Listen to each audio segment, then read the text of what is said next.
Hello, I'm Major General Pat Murphy, Commander of the New York National Guard. From Jamestown to West Hampton, from Ogdensburg to Binghamton, the 16,000 citizen soldiers and airmen of the New York Army and Air National Guard stand ready to answer the call of our state and nation. The men and women of the New York National Guard are professional soldiers and airmen who serve their communities, supported by their families, friends, and employers. They stand ready to put on a uniform and come to the aid of their fellow citizens here at home or to defend our nation's interests overseas. In the next few minutes, you'll hear from our senior leaders. They will describe what our soldiers and airmen have accomplished this past year. I think you'll agree, whether deployed overseas, supporting New Yorkers in times of domestic emergency, or conducting training to ensure the highest state of readiness is maintained, service members, supported by our civilian employees, do magnificent work every day. Hi, I'm Colonel Tim Labarge, Commander of the 105th Airlift Wing.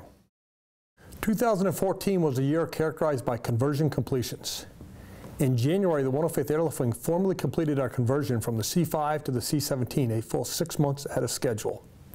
In April of 2014, the 105th Med Group completed their conversion to the Homeland Response Force mission set as they successfully completed their ex-eval and became fully credentialed medical providers to the New York State and national leadership.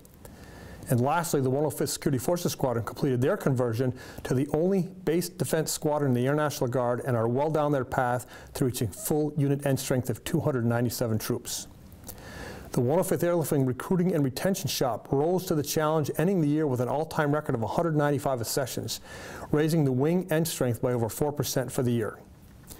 In the mix of extraordinarily high ops tempo environment, the 105th Ops Group flew over 4,500 hours in support of overseas contingency operations and the National Guard Bureau. Our maintenance group rolled out their 20th refurbished C-5M. Our mission support group deployed over 60 personnel in support of contingency operations, and the base hosted a number of dignitaries to include the President of the United States, the Vice President, the Secretary of the Air Force, the Commander of Air Mobility Command, the Director of the Air National Guard, the Executive Director of the Air National Guard, and the AMC A4 Director, amongst others. Individual and unit awards for the year included 15 Purple Hearts, 12 Combat Action Medals, and 6 Bronze Stars. The Air National Guard Chief of Staff Team Excellence Award and the Air National Guard Distinguished Mission Support Plaque both received for the second consecutive year. The Air National Guard Daedalian Award for the Best LRS Squadron in the Air National Guard and the award for the Best Air National Guard Maintenance Officer of the Year. During 2014, the men and women of the 105th Airlift Wing put flesh on the bones of our motto, excellence, our legacy, our standard, our expectation. Hello, I'm Colonel Tom Owens, Commander of the 106 Rescue Wing. Our wing's strategic theme for 2014 was Sustained Wing Excellence, working hard to be the absolute best military organization that we can be by continuously striving to improve the unit. A major focus for the Rescue Wing was the implementation of the new Air Force inspection system. We significantly increased our wing's core IG shop and wings inspection team, and the Air Combat Command IG validated the unit's ability to accomplish the mission with an effective rating in all 4 major graded areas in May. The wing was very busy in spin-up training, readying deployers for our overseas commitments. The first wave was out the door in the fall, and the cycle will continue through next year, involving over 250 personnel, associated equipment, and aircraft in support of combat operations. Here at home, the wing provided surge capacity to Joint Task Force Empire Shield, proudly increasing through 106 airmen on state active duty. General Grass visited in May. He received an aerial perspective of the post-Superstorm Sandy regeneration efforts along the south shore of Long Island, and then met with our junior enlisted, sharing his experiences growing up through the ranks of the Army National Guard. The wing was honored to host Air Force Secretary Deborah Lee James this past summer. Secretary James was given a rescue demonstration in the Pavehawk. She had lunch with our 103rd Rescue Squadron recent Bronze Star recipients, and then held a town hall where she shared strategic highlights and her vision of our future Air Force. Secretary James emphasized the importance of the Air National Guard as an integral component to meeting our nation's future global security challenges. The extraordinary dedication of our airmen and their families continues to amaze us all with the many things they do in executing the mission with tremendous resilience and pride in service to our state and nation. We look forward to another busy deployment year in 2015, ensuring highly effective mission success all over the world. Thank you. Hello, I'm Colonel John Higgins from the 107th Airlift Wing. 2014 has been an exciting yet challenging year for the 107th Airlift Wing. In the spring, our Civil Engineering Squadron deployed to Western Australia to construct a space surveillance network radar for Air Force Space Command, saving taxpayers between $20 and $30 million. Last September, we officially ended our C-130 operations and said goodbye to our Air Force Reserve partners with the C-130 Finney flight, complete with a water salute. Again, we are exceptionally proud of our combat arms team, who for the 5th year in a row won the prestigious New York State annual tag match. They also competed strongly in the South African International Rifle Competition, bringing home several trophies. Most recently, we activated 112 members in support of Operation Lake Effect, the snow emergency that struck western New York in late November. The 107th Airlift Wing's highly trained forces rapidly deployed to the surrounding communities, providing snow removal, manning traffic control points, providing transportation for medical personnel and patients, and filling and placing sandbags. On a sad note, we lost a dear friend advisor from the Niagara Falls Military Affairs Council, Merrill Lane. Merrill was a tireless supporter of the Niagara Falls military community and one of the key reasons that the 107th is still here today. As we closed out 2014, we are aggressively preparing for 2015 and the new MQ-9 Reaper mission. We have several wing members that are already combat mission ready and flying combat missions with the Reaper, and many more preparing to train for their new jobs.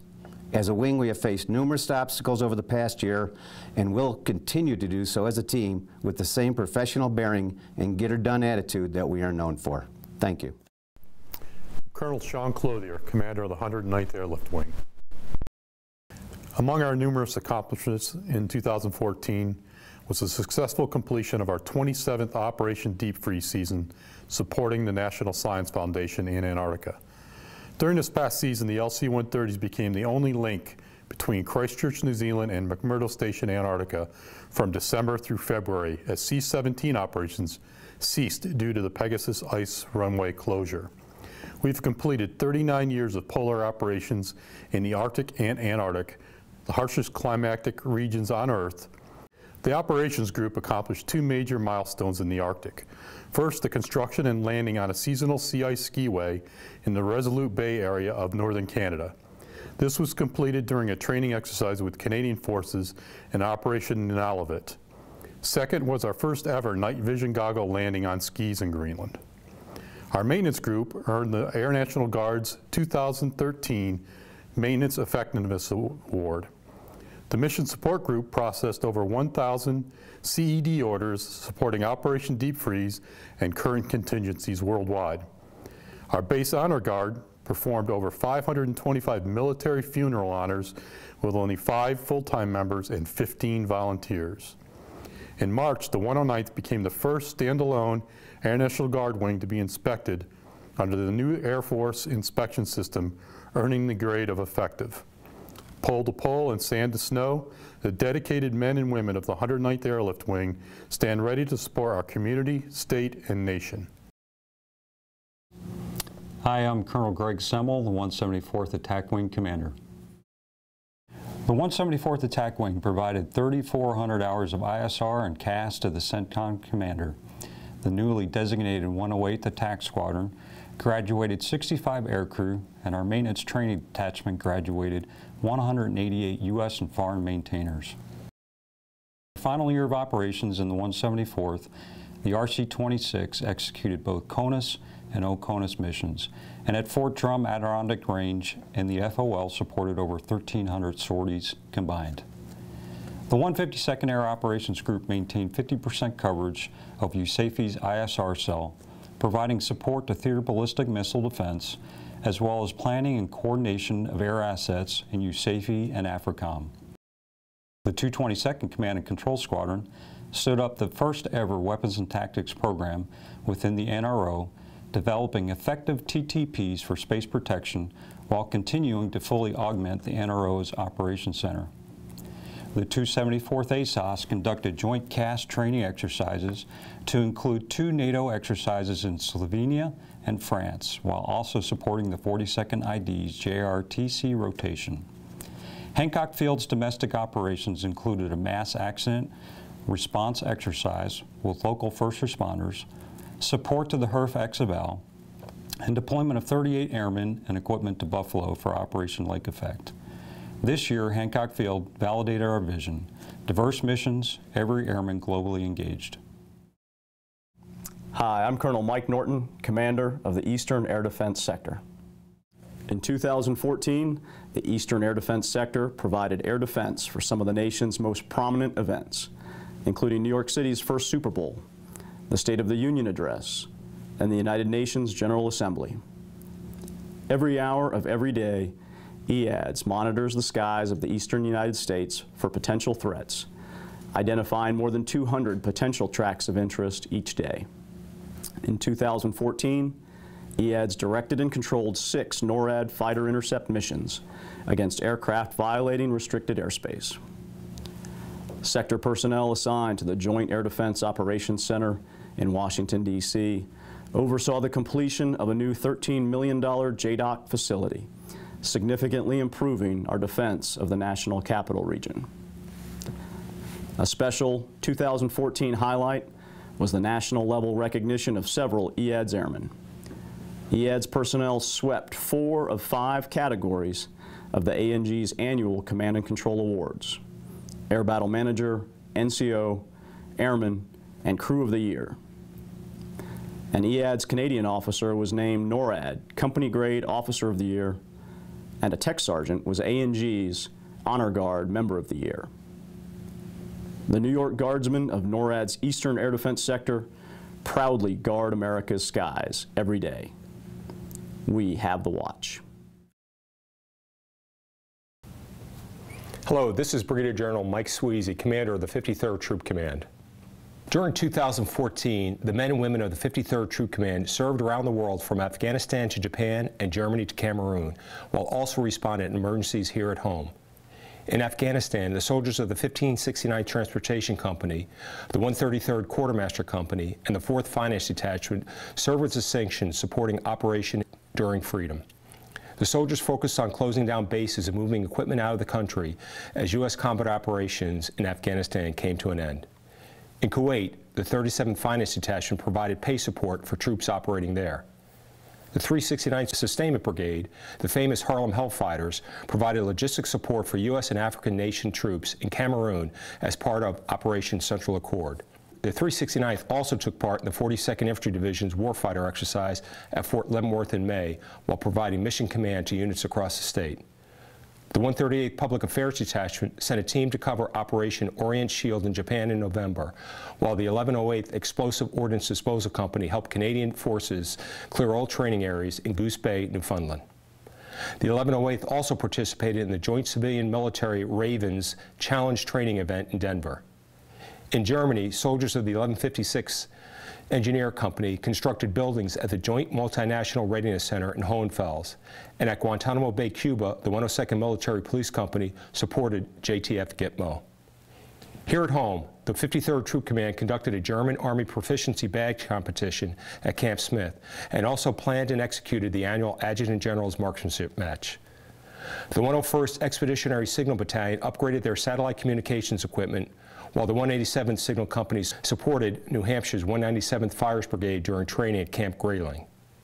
The men and women of the 53rd took part in exercises designed to prepare them to respond to emergencies here in New York, and put that training to good use in November, when a massive lake-effect snowstorm dumped 7 feet of snow on Erie County. Soldiers from the 153rd Troop Command took charge of a joint task force of almost 700 soldiers and airmen. This included elements from the 204th Engineer Battalion, the 1427th Transportation Company, the 105th Military Police Company, and soldiers from the 2nd Squadron 101st Cav and 642nd Aviation Support Battalion, along with airmen from the 107th Airlift Wing. Throughout 2014, the men and women of the 53rd Troop Command did their jobs, and they did them very well. Thank you. I'm Major General Harry Miller, the Commanding General of the 42nd Infantry Division. 2014 was another great year for the 42nd Infantry Division and its subordinate brigades. The 42nd Combat Aviation Brigade began its year in Kuwait, providing direct support to land and naval forces in the CENTCOM area of responsibility. Their mission included support of security cooperation, where they played a key role in training the military forces of the United Arab Emirates, Saudi Arabia, Kuwait, and Jordan. They have successfully redeployed and are now focused on preparing the brigade for future missions. The 27th Infantry Brigade Combat Team successfully completed its external evaluation as part of assuming mission command of the FEMA Region 2 Homeland Response Force. Working in conjunction with elements of the New Jersey Army National Guard, they now have the lead in providing the Title 32 sea burn response within the FEMA Region 2 area of responsibility. Additionally, due to their high level of readiness, the 27th Brigade received notification that it would receive a Combat Training Center rotation in 2016. This is significant considering that the Army National Guard only has 2 rotations annually for its 28 Brigade combat teams. Congratulations to the 27th as they begin intense preparations for their JRTC rotation in August of 2016. The division headquarters completed its warfighter exercise last May at Fort Leavenworth, Kansas. The 42nd had the distinction of leading the Army's first multi-component warfighter exercise. The division exercised mission command of 9 brigades, 3 of which were from the active component. We also had several enablers from the United States Army Reserve. The Rainbow Division was tested in its warfighting skills and unified land operations against a near-peer competitor. The mission was highly successful and demonstrated the relevance of maintaining divisions and brigades at high levels of readiness. Division headquarters now focuses on a deployment in support of SOUTHCOM to augment the Joint Task Force in Guantanamo Bay, Cuba. Additionally, the headquarters is focused on several exercises to sustain the brigade combat teams for the Army National Guard. In order to maximize resources and training opportunities, the division has codified its regional partnership with the 10th Mountain Division and brigades from surrounding states. This partnership is focused on maintaining positive relations between all components and leveraging opportunities for collaborative training that enhances readiness. 2014 was an exciting year for the division. The future looks bright as the division serves to bridge the gap between the active and the reserve components to build ready units for the state and the nation. Rainbow, never forget. Here in New York, we are also proud of our Naval Militia and State Guard volunteers. Again, in 2014, we called on our state defense forces to augment command staffs and provide mission support during snow emergencies. These great volunteers provide a depth to our response and bring skills and abilities from other branches of the service, as well as their civilian jobs. We are incredibly proud of the men and women of the New York National Guard and the New York Military Forces. They stand ready, willing, and able to respond when called.